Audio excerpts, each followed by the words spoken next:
When Benjamin Franklin exited the Constitutional Convention, he was asked by a woman, "Sir, what have you given us?" His immediate response was, "A republic, ma'am, if you can keep it." Yet most Americans today have been persuaded that our nation's governmental system is a democracy and not a republic. The difference between these two is essential in understanding Americanism and the American system.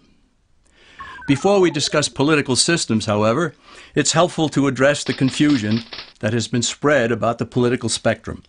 Many have been led to believe that the political spectrum places groups such as communists on the far left, fascists or dictators on the far right, and political moderates or centrists in the middle. However, a more accurate political spectrum will show government having zero power on the far right to having 100% power on the far left. At the extreme right, there is no government. The extreme left features total government under such labels as communism, socialism, Nazism, fascism, princes, potentates, dictators, kings, any form of total government. Those who claim that Nazis and fascists are right-wing never define their terms. This amounts to spreading confusion. Toward the middle of the political spectrum can be found the type of government limited to its proper role of protecting the rights of the people. That's where the Constitution of the United States is. Those who advocate such a form of government are really constitutional moderates. So let's analyze the basic forms of government. They are monarchy or dictatorship ruled by one, oligarchy ruled by a few, democracy ruled by a majority, republic ruled by law, and anarchy, which is ruled by no one. In discussing these five, we'll see that they can be narrowed down to even fewer.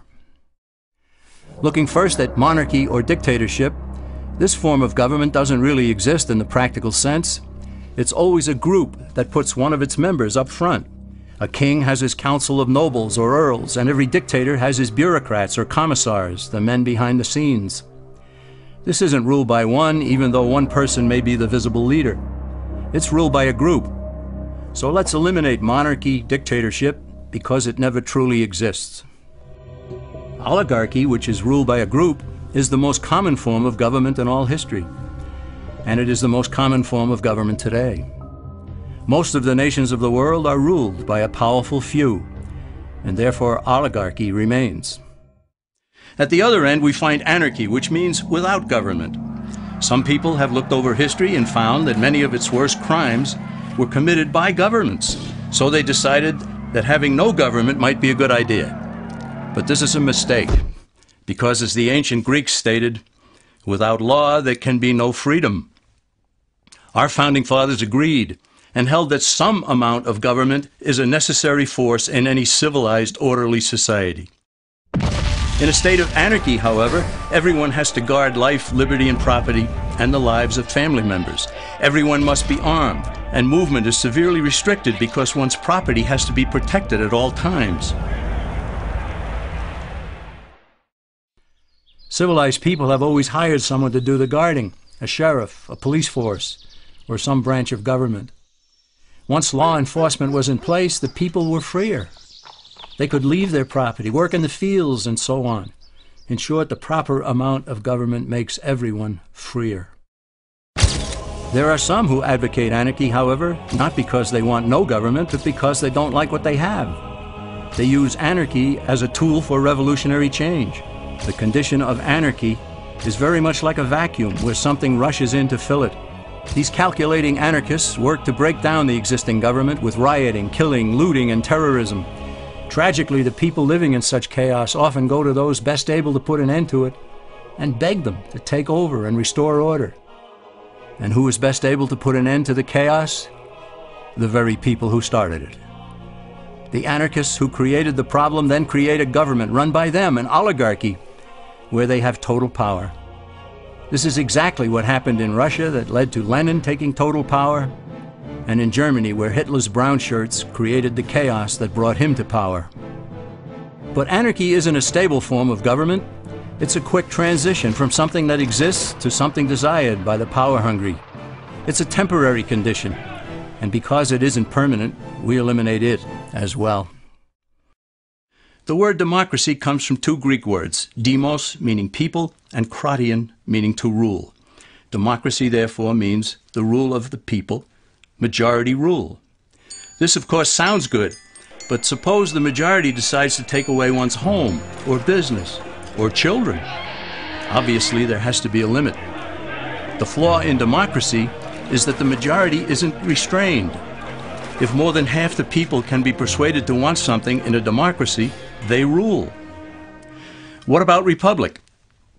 Well, that comes from the Latin, res meaning thing, and publica meaning public. It means the public thing, the law.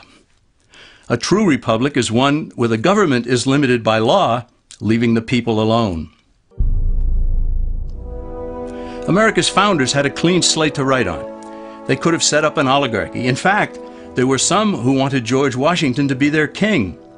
But the founding fathers knew history, and they chose to give us the rule of law in a republic, not the rule of a majority in a democracy.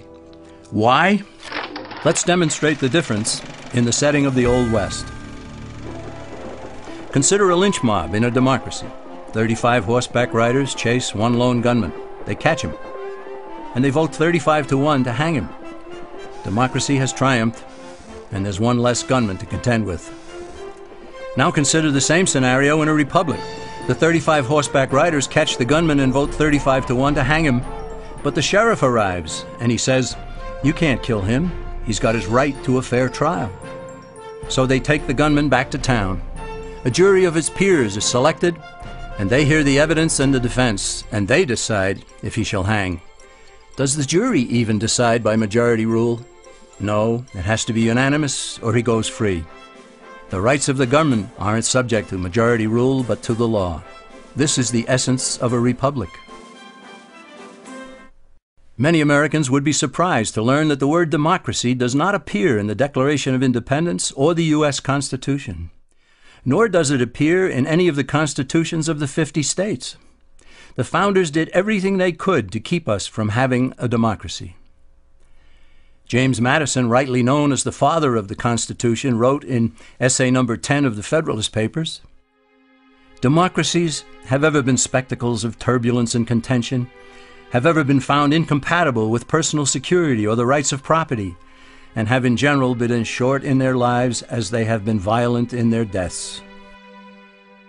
Alexander Hamilton agreed, and he stated, "We are a republican government. Real liberty is never found in despotism or in the extremes of democracy." Samuel Adams, a signer of the Declaration of Independence, stated, "Democracy never lasts long. It soon wastes, exhausts, and murders itself." The founders had good reason to look upon democracy with contempt because they knew that the democracies in the early Greek city-states produced some of the wildest excesses of government imaginable. In every case, they ended up with mob rule, then anarchy, and finally tyranny under an oligarchy. During that period in Greece, there was a man named Solon who urged creation of a fixed body of law not subject to majority whims. But where the Greeks never adopted Solon's wise counsel, the Romans did. Based on what they knew of Solon's laws, they created the 12 tables of the Roman law and, in effect, built a republic that limited government power and left the people alone. Since government was limited, the people were free to produce, with the understanding that they could keep the fruits of their labor. In time, Rome became wealthy and the envy of the world. In the midst of plenty, however, the Roman people forgot what freedom entailed. They forgot that the essence of freedom is the proper limitation of government. When government power grows, people freedom recedes. Once the Romans dropped their guard, power-seeking politicians began to exceed the powers granted them in the Roman Constitution. Some learned that they could elect politicians who would use government power to take property from some and give it to others. Agriculture subsidies were introduced, followed by housing and welfare programs. Inevitably, taxes rose and controls over the private sector were imposed. Soon, a number of Rome's producers could no longer make ends meet, and they went on the dole. Productivity declined, shortages developed, and mobs began roaming the streets, demanding bread and circuses from the government. Many were induced to trade freedom for security. Eventually, the whole system came crashing down. They went from a republic to a democracy, and ended up with an oligarchy under a progression of the Caesars.